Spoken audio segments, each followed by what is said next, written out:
5 figures in less than 3 weeks. But it hasn't necessarily all been sunshine and rainbows. In today's video, I'm joined by Marlena, a well-loved member of our Brand Builder University community who recently started selling her first product online. In the video, we talk about Marlena's struggle with self-doubt and how she overcame it to start her business. She talks through what are some of the keys that she thinks are the reasons behind why she's been able to launch with momentum, generate nearly £20,000 in revenue in 5 weeks. We'll also talk about some of her biggest challenges and her best pieces of advice for those just starting out. It's a super encouraging interview. I know you're going to get a whole bunch out of it. So buckle up, get comfortable, and let's jump into the interview. Awesome. Well, I'm here with Marlena, an absolute superstar of our community, and we're going to have a chat about her recent experiences starting to sell on Amazon. Welcome to the interview today, Marlena. Thanks for joining me. Hi, thanks for having me. It's my pleasure. My pleasure. First up, tell us a bit about yourself. Where you're living in Poland right now, hey? I am at the moment. Yes, I lived in the UK since I was 16.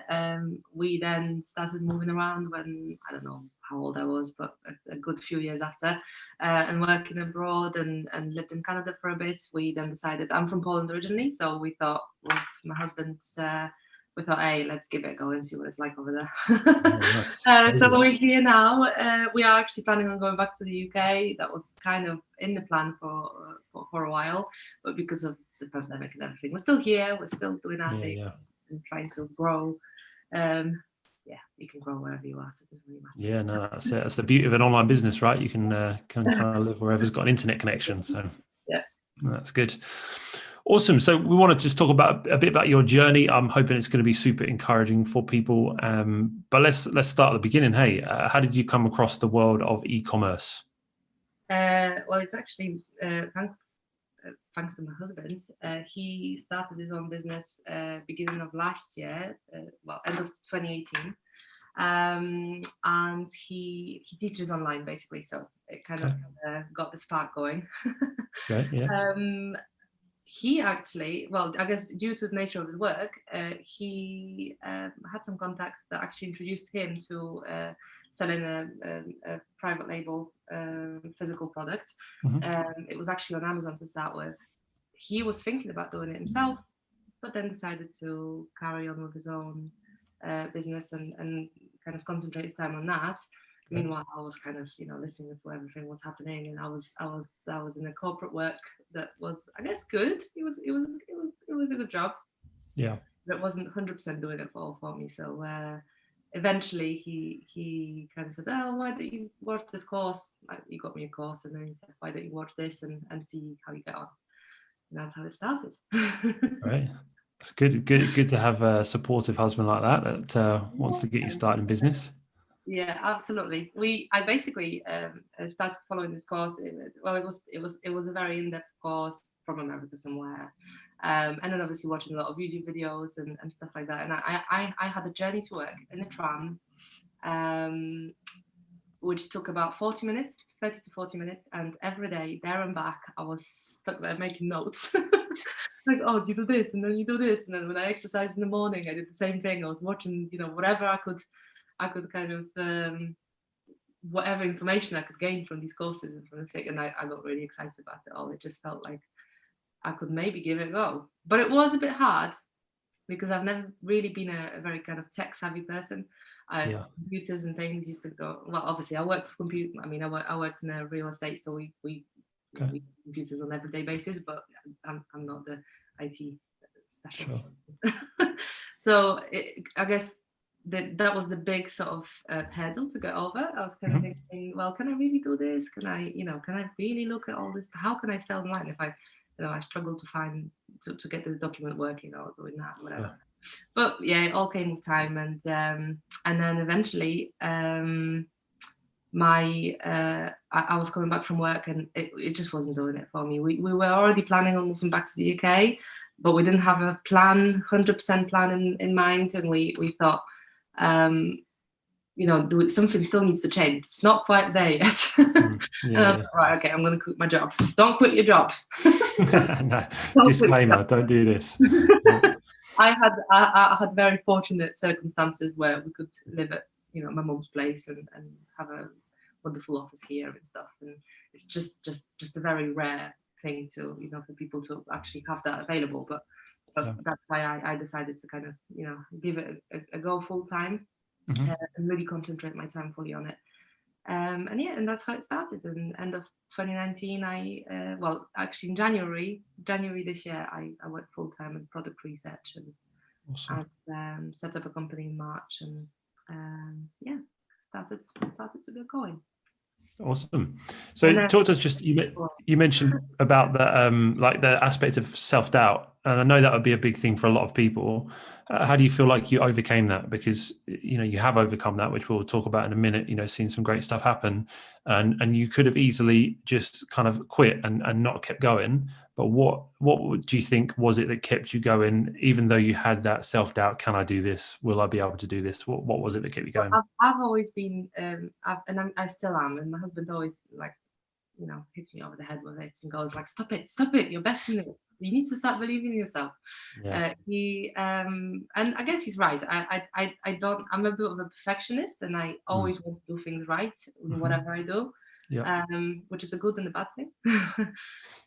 And I think that's why I always beat myself up. I mean, I've had so many ideas in my life of setting up a business and doing stuff, and I've had these amazing, really good ideas. And I thought, you know, I can really make some money from this. This is awesome. And I got such great energy from it, and just the idea itself. And then when I actually came to it, I thought, oh, what on earth am I doing? I'm such an idiot. And I guess a lot of us feel like that. But if you don't get that kind of, you know, we I guess we have our comforts, we have our work, we have houses, we have cars, we have loans and credit cards and things and all that kind of stuff. And as soon as you get out of it, and you think, you know, yes, I'm so excited about it, I can really do this, I can get going, those sort of worries come over your head and go, no, you can't really do it, that's too much to take on. And that's what I've really been kind of trying to overcome. I started reading loads of books, sort of motivational books. Atomic Habits was one of them. Building a Story Brand, that was an amazing one. Loads of various things, and that really started kind of, I guess it helped me overcome a lot of the sort of deep psychological, I wouldn't call it issues, but psychological kind of things that I had stuck in my head already. And kind of, you know, if you really believe in yourself, and if you really get stuck into it, you can do it. Any other time, for me, I know myself, and if I wouldn't have quit my job, I would have still been planning. I've been, you know, watching courses and doing videos and stuff, and I wouldn't have actually had done it. I also had some health issues, one this year and then another one 3 years ago, and I guess that really, it was kind of a bit life-threatening. But I guess that really put me into, right, you've just got to do it. Like, if you know, you've only got one life, you've got to do it. So good. Sometimes I guess if you have that push, whether it's to do with your own life or a close family or friends, you really kind of, you just need to think about what you really want, and just strive to kind of to get to where you need to be, whatever takes you. It's so good. No, it's so good. I think, like, because I don't beat around the bush. We tell people this isn't easy. It's not like an overnight thing that you can just like click and it's done. Like, it takes work, right? And people say, well, you know, it's hard to find a good product, do all that effort. It's hard work. But so is working a 9 to 5 for the next 40 years. You know, it's like you said, it's about, you got one life. You know, take some risks, step out. So talk to us a little bit about the progress you've made so far, Marlena. So you kind of really dove in around the start of this year, and then talk to us about finding a product, that journey, and then a bit of the progress you've made since you started selling. Cool.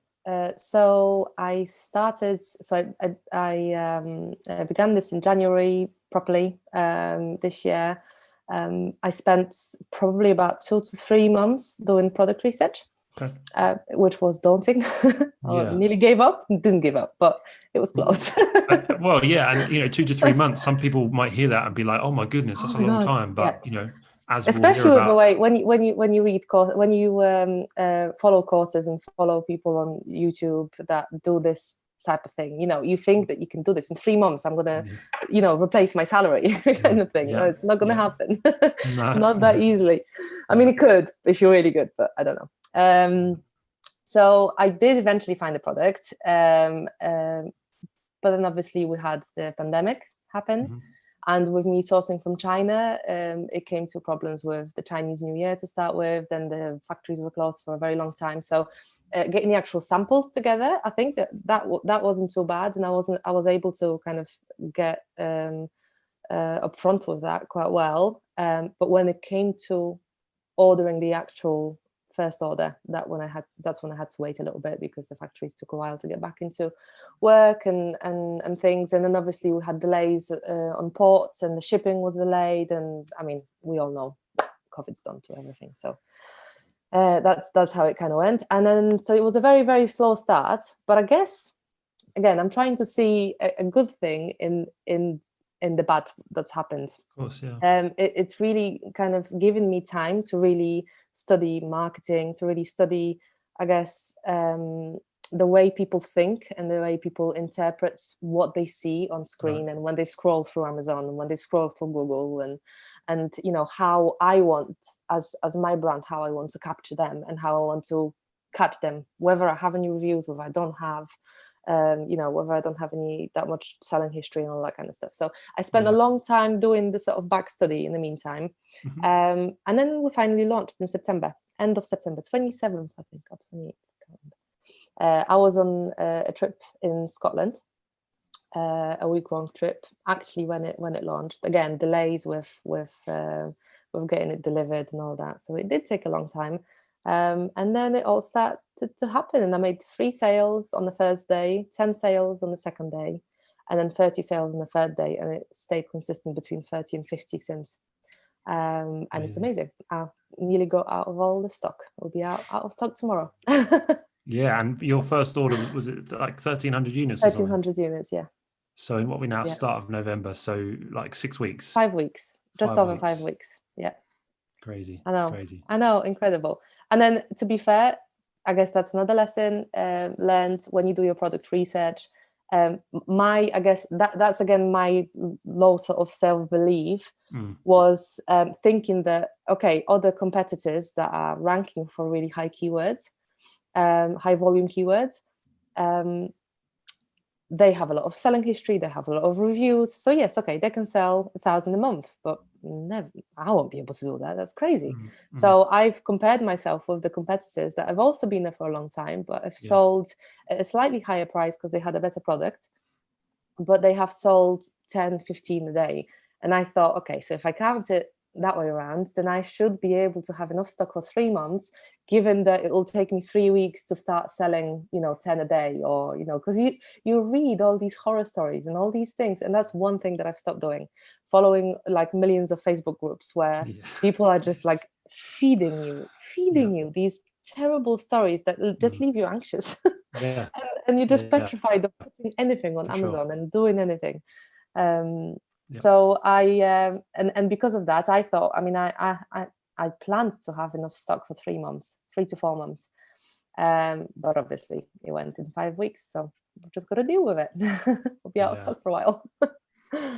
Yeah. I mean, we were joking before about how you'd never thought you'd be annoyed that you sold through so many units so quickly, but it's one of those frustrations. No, it's a good thing. You want the momentum to continue, though, don't you? Yes, so it's absolutely. I mean, the way I'm thinking about it, I launched, and I know you get some sort of extra juices from Amazon to start with because of that sort of so-called honeymoon period. But then I didn't have any reviews. I didn't have any sales history. It's not a known brand. It's just kind of began. And within 3 days, I was on top of the first page of most of the keywords that I wanted to be on, and it kind of stayed that way. And I kind of keep fluctuating between sort of 3rd and 6th place for most of them, and then I'm the first one on a few Amazon's Choice and all that. It's exciting. Yeah, it's really cool. So good. And so talk to us a bit about the emotions, right? Because it took you, so that's about 9 months to get from kind of really digging in to getting that first sale, which is like a monumentous moment for everyone, right? That first sale came in. What were your emotions? Because I think often a lot of people think that it's too good to be true. Are these people actually telling the truth about how much traffic and sales there are on Amazon? But you've experienced it firsthand. What were those kind of emotions like that first day, that first week? Talk us through that. Well, I came back. I remember we stayed in a hotel in Edinburgh, and I came back and I thought, oh, I'll check if my inventory's checked in yet, because I knew that it was delivered. And went in, and then on the Seller Central it said items sold today 3, and I thought, oh gosh, they've mixed up the inventory. That's not mine. that was my first thought. I thought, how on earth is that even possible? But yeah, it was. I was so overwhelmed. I was happy, but I wasn't sure whether I should be happy or whether, something. My initial thought was something went wrong. That can't be my product. They mixed it up. Yeah.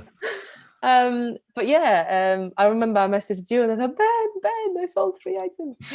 And then the first week, I guess it was when it hit 30 sales. So on the 3rd day of sales, that's when I kind of thought, hang on, this stuff is real.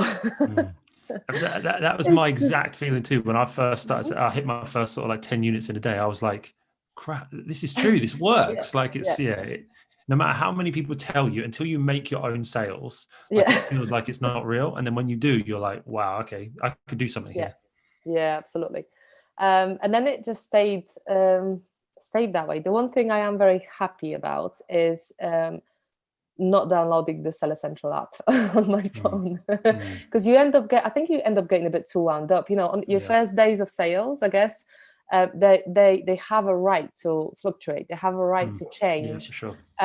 So if you make 5 sales one day and then the second day you only make 2, it's not a thing to panic. And then the last thing you want to do is put yourself in a situation where like, oh, I sold 30 yesterday, but I only sold 22 today. Oh no, that's not going to work. And you start winding yourself up, especially as a first-time seller. And that's one thing I've not done. I was warned by our lovely community not to do this. And I haven't got it since. I check my sales twice a day, and the Seller Central, because you have to keep an eye on messaging and all that kind of stuff. And I'm trying to keep it at the civil level. Yeah, I think that's really wise. I think that's is really good advice, and well done for doing that, because you're right. It can, we give like ownership of our emotional state over to our sales, and some people freak out when the app just hasn't updated. You have made sales, it's just the app isn't working. And so we can allow Amazon to dictate our emotions, which is not why we got into this business, right? It's to create more freedom, not more stress. So not more stress, absolutely. That's good thoughts. And so talk to us a little bit about the numbers then, just in terms of people who will be interested, like revenue, profit. I think you messaged me saying you'd hit like the 10,000 in like 3 weeks or something. Yes, which is a great achievement. 10,000 turnover. I think it was. I can't remember how many days. Nearly 3 weeks, I think. Yeah, amazing. Nearly 3 weeks, 10,000 turnover. I think over the whole 1,300 units sold, I'll be at just over 20,000 turnover when I go out of stock tomorrow. Yeah, awesome. What helped with that is that I didn't go rock bottom with the pricing to start with. Quite accidentally, because the voucher thing didn't work. Right. Okay. But it started sticking, and it started selling at a price lower than the optimal price by £3 only. And I just left it that way, and it worked. Yeah. I don't know what are the financials, what are the numbers that you. So I suppose like in terms of like a monthly run rate, so that'd be like, that's sort of 5 weeks. So it'd be just below 20,000 a month on this one product. About 15,000 a month, you reckon? Yeah. You were talking to me before about the profit. You're saying about you worked out to be about 4,500 a month profit on this one product. Yeah. Which is insane, right? That's if you sell, I mean, at the price that I'm selling at the moment. So I'm selling at my optimal price that I kind of wanted to sell when looking at this product initially, after the launch period. And at this price, I'm at 31% margin, 120% ROI. 128% ROI, and profit based on selling 1,000 a month. A profit is 4,450 a month, something like that, and that's based on 1,000 sales a month. Which is that's crazy, right? Because obviously you're not going to be taking all of that money out of the business because you want to grow the business, but I'm keeping it all even in. I think even if you took out a little bit of it, that could replace a salary. Like with one, it's just it boggles my mind sometimes. Still I know. the opportunity in 2020 still like today, and if you calculate the run rate of that, that's a multiple six-figure business just on that one product. Yeah. Which is like that's got to make you feel good. Amazing. Yeah. Absolutely. It's an exciting thing, right? Yeah, absolutely. I am. I have to pinch myself sometimes, kind of thinking, is it really happening? This is crazy. My husband's like, I've been working on my business for nearly 2 years, and you've overtaken me already. Yeah. But it's and just that's the thing. Yeah. Sorry, go on. No, you go. I just saying, like, I think people are still relatively asleep to this whole, this whole business and what potential there is. Because, I'll talk to business owners that, talk about, doing 60, 70, 80,000 pounds a year revenue. And, that's people are sort of like, yeah, that's great. Good business. Well done. And then it's like, that's so easily achievable with one product on Amazon. Yeah. And it just blows people's minds when you talk about. Now, of course, not every product is going to do that kind of revenue, and products that do 3,000 to 5,000 a month in revenue are still great products to kind of stack up and grow a business from there. But yeah, just people think because of the sensationalism often with YouTube, people think that unless you're doing like £1 million a month, then you have a rubbish business. But if you have a business that's turning over, £8,000 a month, that's a six-figure business. Yeah. Which is incredible. Like you should be so proud of that. And I think, you obviously want to grow it so much more, and there's so much to come, which we'll talk about in a minute. But that's something to be incredibly proud of. Yeah, thanks. No, I am. That's good. Really but of course, right, it's not all sunshine and rainbows. There's challenges along the way. So talk to us about some of the challenges that some of the biggest challenges you found on this journey. Well, obviously the main obvious one was the pandemic, because I started just on the months when it all hit, which is why it slowed me down. I mean, I was hoping to launch a product in June, and it didn't happen until nearly October. So, but it's just one of those things. I kind of see, as I said before, I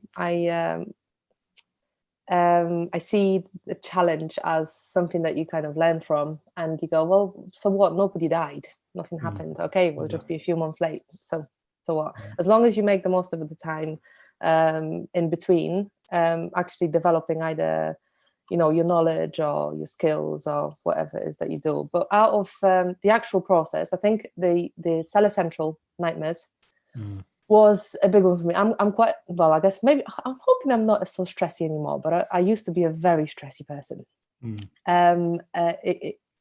It came kind of looking at Seller Central itself. It came with a lot of anxiety. A lot of people are saying, oh, they've done this again, and Amazon has done this again. And yes, some of those stories might be true, but I now think, and I don't know, I might not be right, but I think like if you do everything right on your side, and at least if you try do everything right on your side, that's all you can do. If something else happens that's out of your control, there's literally nothing you can do. So what is the point of worrying about this and stressing about this before you even signed up? The amount of stress I've gone through when setting up the shipping plan, when setting up the listing, and things went looking the same way as they do on tutorials, and because things change, it's normal. But to me, it just goes to this. I used to go, I went to this level of, oh my God, this is crazy. What am I doing? Oh no. And that was a real big kind of hurdle to go over.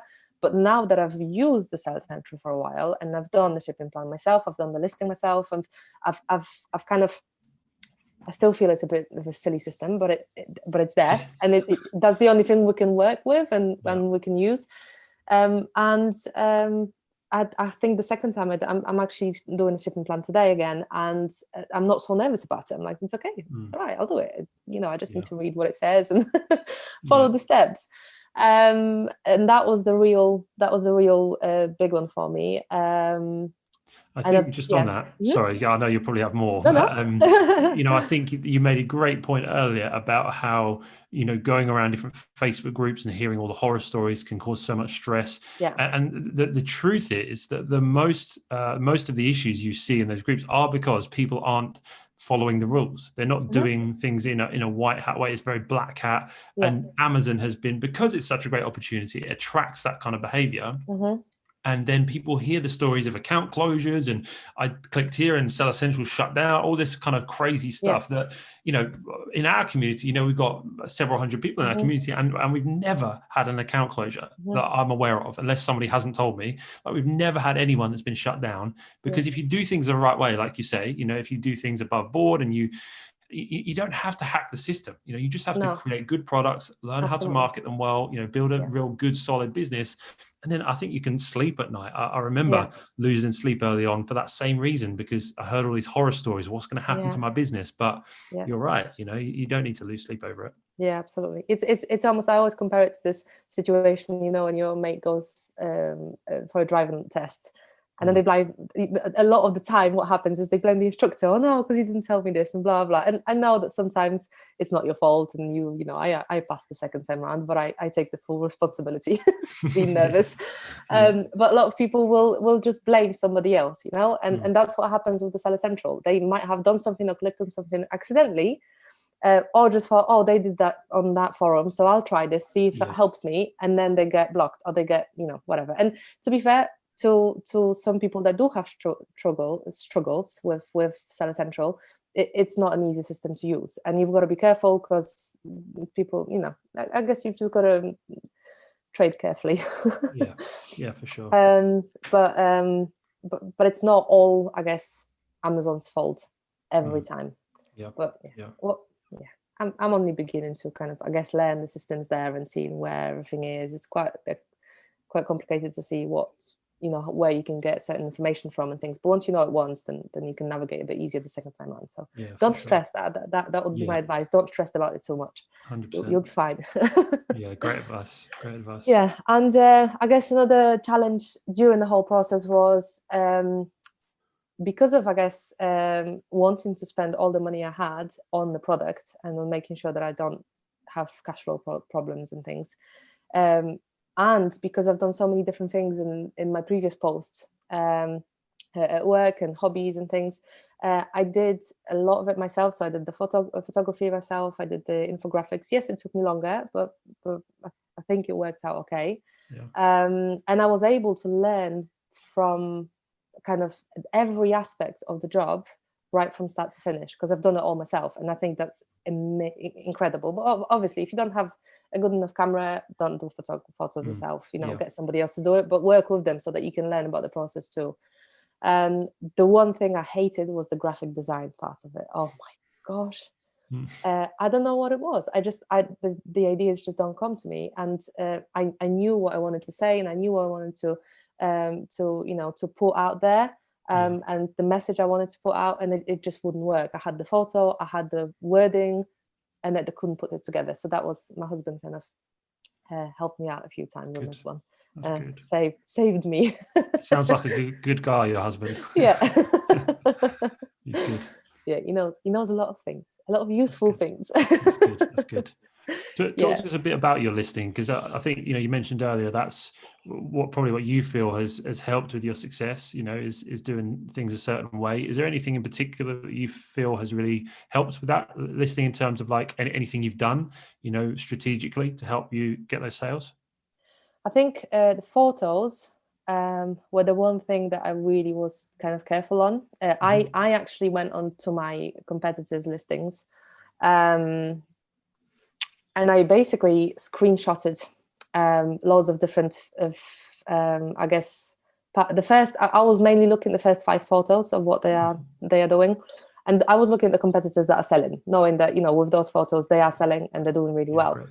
And then I was comparing it to, if I were to buy this with the problems that you see on reviews, on the bad reviews of the competitors' products, what would I be looking for? And that was the message that I wanted to put out in my photos and in general sort of listing language.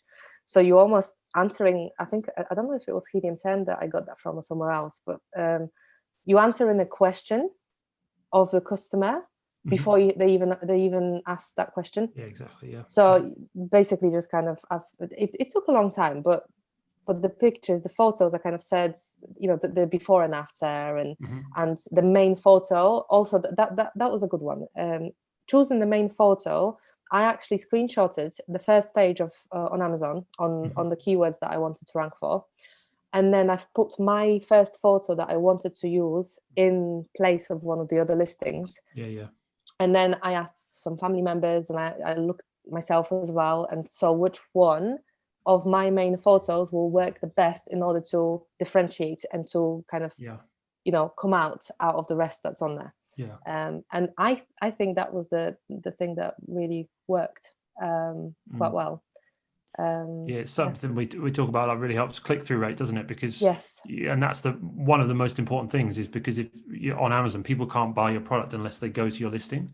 So like one of the most important things is you get them to click through with something interesting, something engaging about that main image. So sounds so like it could be really colors, it could be colors, it could be and also a lot of my competitors, I guess, products, there were good pictures. Some of them were at certain angles, some of them were empty, some of them were, there were different approaches that people were taking, and all of them were, I guess, right in a way.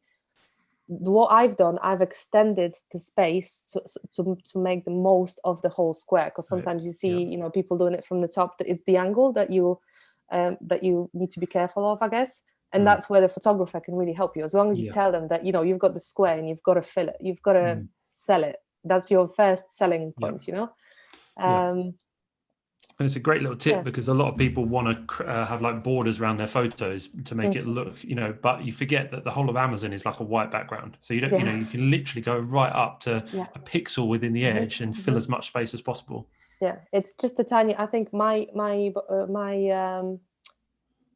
product, the angle of the product, the way the first picture is taken, is only slightly different to actually a new competitor that's just come on the market, and it makes such a difference. But it's a slight angle difference. That's all it is, and obviously different sort of props and things.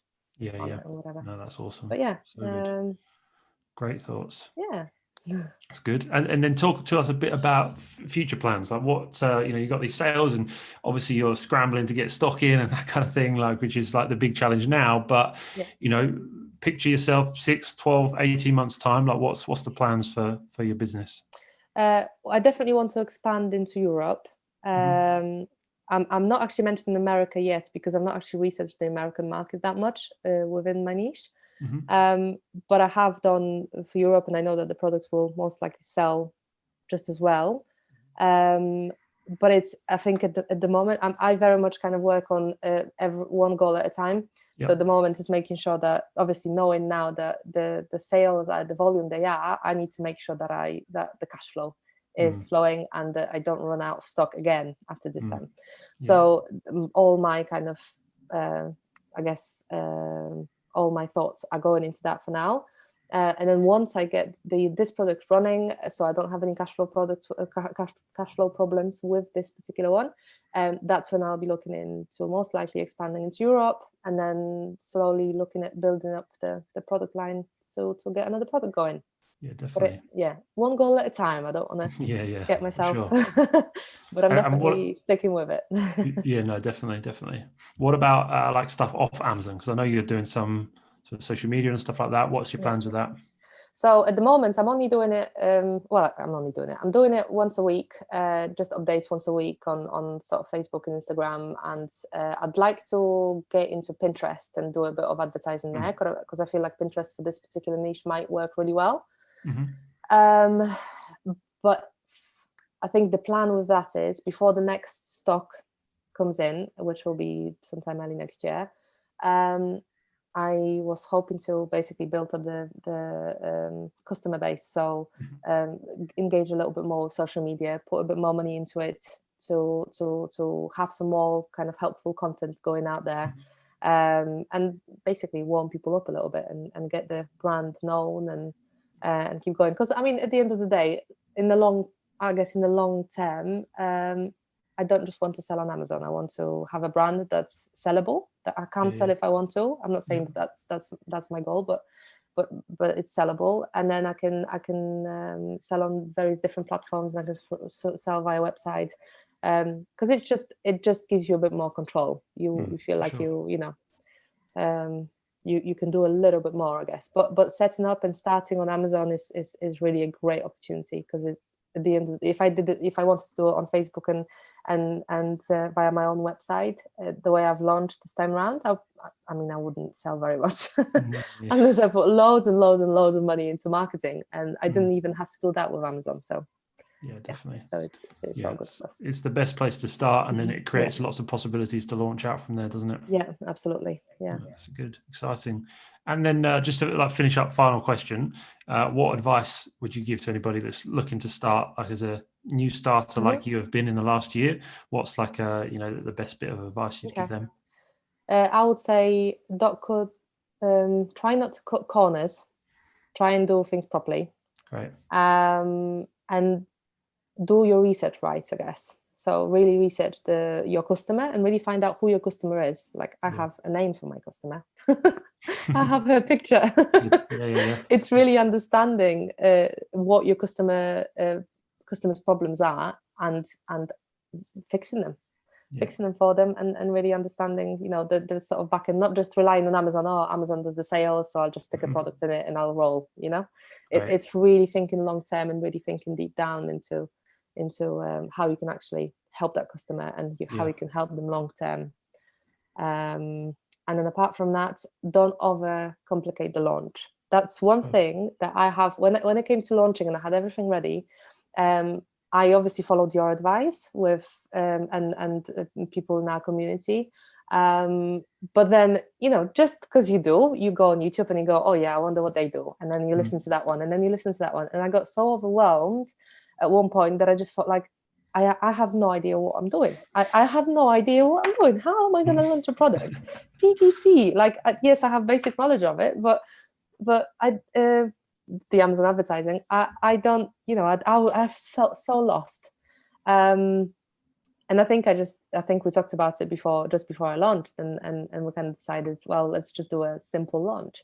Let's just launch using basic PPC, see what happens for a week, and then if it doesn't work, do something else. And that's work the treat. I didn't have to do any giveaways, didn't have to do any big discounts. Didn't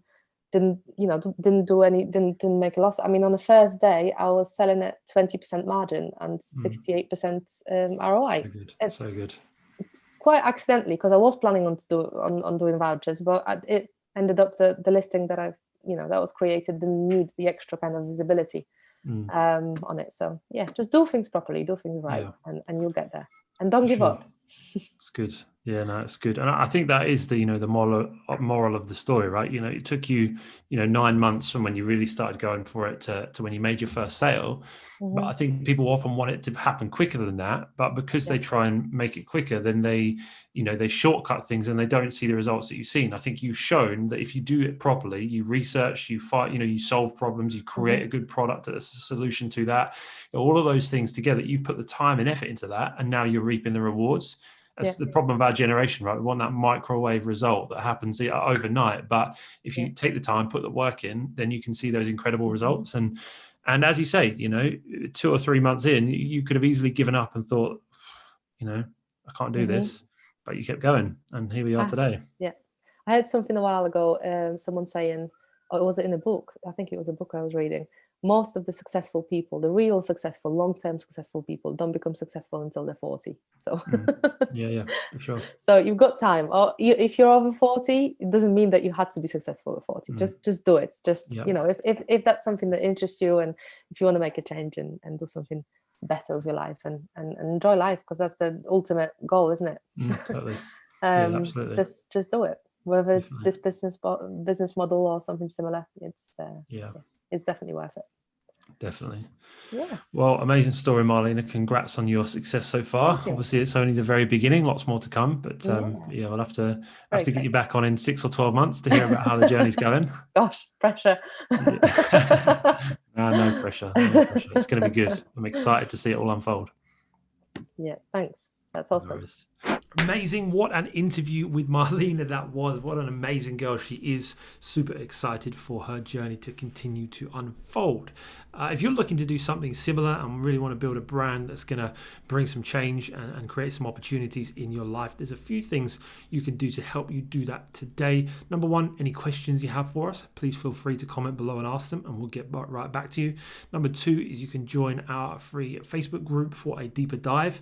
That is the Brand Builder Society, and there'll be a link in the description below. You can follow me on the journey every day as I'm building brands in the trenches with you. You can follow me on Instagram, Twitter. The links for that are below too, and also you can join the waitlist for Brand Builder University.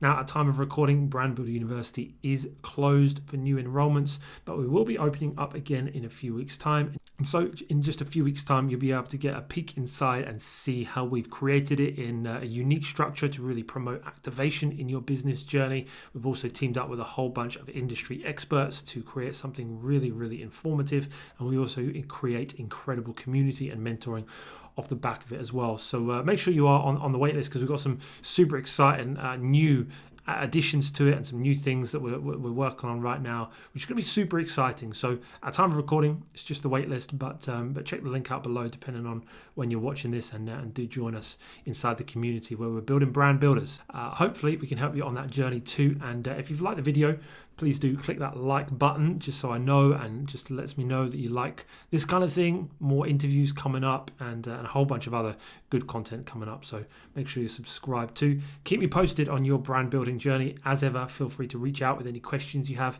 anything you want me to help with, and I would love to help you on the journey. But for now, I'll see you in the next video real soon.